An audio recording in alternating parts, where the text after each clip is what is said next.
Assalamualaikum warahmatullahi ta'ala wabarakatuh. Salam sejahtera kepada semua hadirin yang saya hormati sekalian. Terlebih dahulu marilah kita mengucapkan syukur kepada Allah Subhanahu wa taala kerana masih diberikan kesempatan kepada kita untuk terus hidup pada hari ini.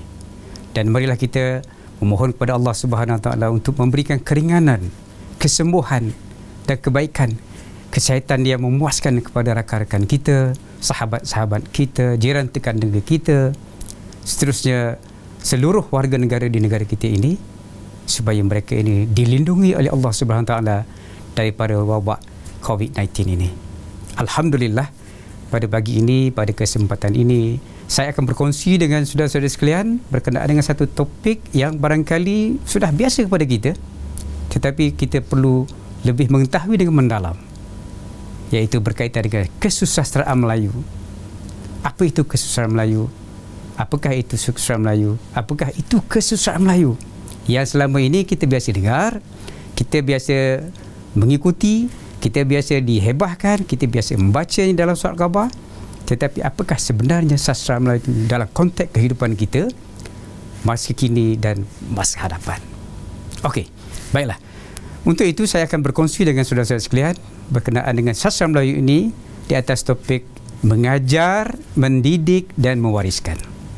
Okey, dalam untuk itu saya sediakan 4 isi penting yang barangkali perlu saudara tahu untuk kita memahami dengan lebih lanjut apa itu kesusastraan Melayu bagi diri kita dan juga bagi diri masyarakat generasi yang akan datang nanti. Baik, saya bermula dengan topik yang pertama, iaitu tentang makna sastra itu. Kesusastraan Melayu dia selalu disebutkan sebagai bermula dengan perkataan su. Su itu dalam bahasa Melayu disebut sebagai indah, cantik, estetik. Su. Jadi kesusastraan itu selalu digabungkan sebagai satu sarana, alat untuk menyampaikan sesuatu yang indah, yang cantik, yang molek, yang bagus, yang sempurna, yang terpuji.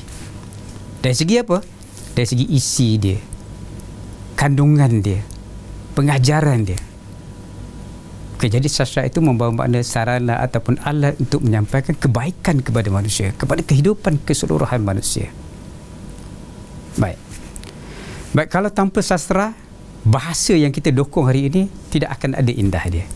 Bahasa akan hanya sekadar belajar tentang rumus-rumus, formula-formula bahasa. Kerana itu dalam bahasa ada elemen sastra, ada unsur sastra yang menjadikan bahasa itu indah, yang menjadikan pengucapan kita itu indah, yang menjadikan pemikiran kita pun indah. Okey. Jadi saya sebut sekali lagi, sastra itu ialah satu sarana yang membawa pemikiran, yang membawa isi, yang membawa pengajaran yang indah untuk membentuk, melahirkan dan membina kepribadian yang indah dalam diri manusia. Kalau kita pergi lebih luas, sastra itulah untuk menjadikan ataupun untuk memanusiawikan manusia. Untuk memanusiawikan manusia, untuk menjadikan manusia itu dengan ciri-ciri kemanusiaan dia yang sangat baik. So, jadi sastra itu sebenarnya lah untuk menjadikan manusia itu sebagai manusia, insan yang terbaik dengan ciri-ciri kepribadian yang indah. Baik, apa kepentingan sastra Melayu dalam negara kita, dalam konteks kehidupan kita sebagai masyarakat di negara kita ini? Yang pertama sekali, sastra Melayu itu ialah dia merupakan satu warisan pusaka bangsa yang tidak ada dalam bangsa-bangsa lain. Setiap bangsa di dunia ini memiliki sastra masing-masing. Dalam sastra itulah ada pengajarannya, ada pendidikannya, ada nilainya yang memberi manfaat kepada bangsa itu sendiri. Dan bangsa kita di negara kita ini memiliki sastra Melayu itu yang di dalam itu mempunyai pelbagai sumber yang boleh dijadikan pengajaran kepada pembinaan peradaban negara kita. Okey. Seterusnya sastra Melayu ini juga boleh menjadi sumber kepada untuk memahami gambaran masyarakat Melayu, khususnya masyarakat Melayu zaman lampau. Bagaimana mungkin kita boleh faham tentang masyarakat Melayu zaman lampau dari segi ekonomi dia, dari segi politik dia, dari segi budaya dia, dari segi pendidikan dia, dari segi sosial dia, tanpa ada sumber daripada sastra ini. Saudara tak akan faham tentang kehebatan bangsa Melayu kalau saudara tak belajar tentang hikayat Melayu. Saudara tak akan kenal kehebatan bangsa Melayu kalau saudara tak kenal tentang Tum Perak. Saudara tak akan kenal tentang kehebatan memerintah dalam dunia ini, dalam negara ini, kecuali saudara akan meneliti sejarah dalam sastra Melayu. Jadi teks sastra ini dia membongkarkan kepada kita, memberitahu kepada kita, memberi gambaran kepada kita tentang kesemua tentang kehidupan bangsa Melayu sebelum ini. Tentang asal-usul bangsa Melayu, kita tidak akan dapat ketahui dari mana asal-usul bangsa Melayu, melainkan tercatat dalam teks sejarah Melayu. Kita akan tahu di mana asal-usul kita. Disebutkan kita berasal daripada keturunan Iskandar Zulkarnain. Sampailah sekarang. Sejarah tak boleh membuktikan itu, tapi sastra boleh membuktikan dari sudut mitosnya, dari sudut legendanya, asal-usulnya tentang di mana Melayu itu bermula.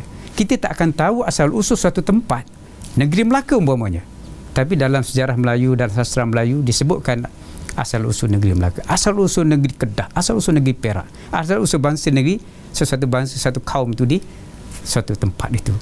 Dia tercatat dalam teks-teks sastra, dalam manuskrip-manuskrip sastra yang digali, yang dikaji oleh para sarjana, akhirnya menemukan kepada kita jalan untuk memahami tentang kepribadian Melayu, kepribadian bangsa, tentang politik orang Melayu, tentang perdagangan orang Melayu, dan apa sajalah yang berkaitan dengan the world view of Malay itu sendiri.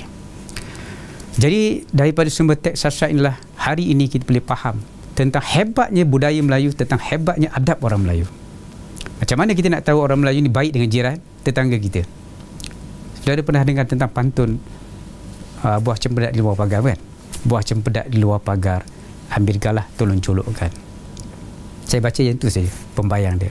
Kenapa dia kata ambil galah tolong colokkan? Sebab dia nak beritahu kepada kita tentang adab, supaya kita tak menceroboh kawasan sempadan jiran kita. Kita minta pada jiran kita supaya tolong jolokkan, bukan dia sendiri pergi jolokkan. Kalau kita pergi sendiri jolokkan, maknanya kita dah menceroboh kawasan jiran kita, memasuki sempadan jiran kita.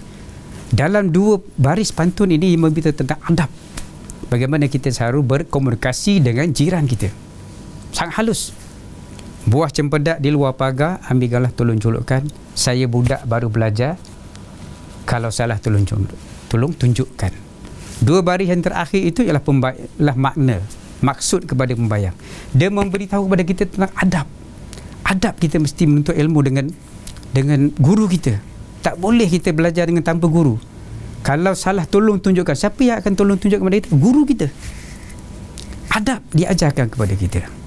Baik, itulah di antara isi penting bagaimana kita nak faham secara ringkas pentingnya kita mengetahui tentang sastra dalam konteks mengajar, mendidik dan juga mewariskan. Dalam waktu yang sama kita mengajar sastra Melayu, kita mendidik pembinaan kepribadian Melayu, budaya bangsa, kepribadian negara, dan akhirnya kita mewariskan sastra itu kepada bangsa kita pada masa kini dan juga pada masa akan datang. Saya rasa itu saja sedikit perkongsian daripada saya. Saya harap bermanfaat dan memberi kebaikan kepada kita untuk kehidupan kita pada masa akan datang. Sekian, wabillahi taufiq wal hidayah. Assalamualaikum warahmatullahi taala wabarakatuh.